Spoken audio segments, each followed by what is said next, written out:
Well, first, congratulations to IM Secure, tsaka ISOG, Boss Chito, Boss Alvin, and the rest of the management and board of the organization.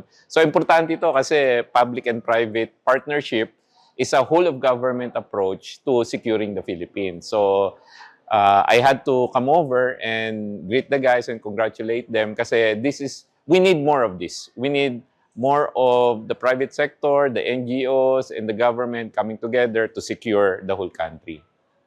Sir, and the next question, from your perspective, sir, in what key steps should the Philippines prioritize to build a more secure and resilient digital ecosystem in the coming years? Well, because of current events, di ba? Hindi lang naman sa Middle East, hindi rin lang naman sa Europe, all over the place, all over the world. Wala na tayong masasandalan, kundi tayo-tayo lang eh. So, hindi lang cybersecurity, but it also redounds to the security of the whole nation. So, more than ever, mas importante talaga yun ang cybersecurity.